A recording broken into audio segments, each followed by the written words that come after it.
The battle over who is the head of the Lucas County Republican Party continues tonight. A judge ruled today that decision will need to be made by the state Republican Party and the Lucas County Board of Elections. Fox Toledo's Heather Miller was in the courtroom for today's decision, and she's on the scene with the latest developments. Today's ruling didn't do much at all to help calm the grab for power at the local GOP. If anything, it perpetuated it. Today in U.S. District Court, the judge denied a request for a temporary restraining order against a new team of the Lucas County Republican Party, meaning both groups which claim to be in charge of the county GOP can continue to use the name. Right now, there's a question of who is the real party chairman and members of the central and executive committees. Jeff Simpson and a group supporting him claims to have taken power during a meeting last month, while party chairman John Stainbrook says that meeting didn't happen because procedures were not followed and the takeover was illegal. By law, the Lucas County Republican Party has a reorganizational meeting in June, but the question of leadership is happening now.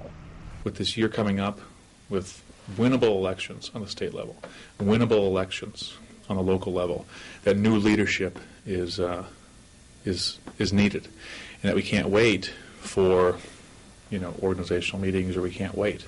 The time is right for new leadership, and that's why they've made their decision.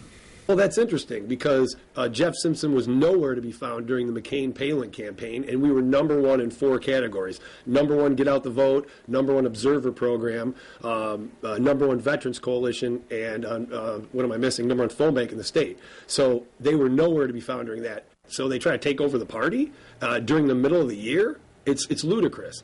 And to add another twist to this story, John Stainbrook tells me criminal charges were filed today after an incident at a meeting held by the Simpson Group last night, after a woman who was allowed by a judge to videotape the meeting was allegedly assaulted. Now, the Lucas County Board of Elections could certify a list of new Central Committee members turned in by Jeff Simpson and his group of Republicans as early as Tuesday. If that does happen, it will then be up to the state to decide which group is truly the Lucas County Republican Party. Reporting on the scene in downtown Toledo, Heather Miller, Fox Toledo News, first at 10.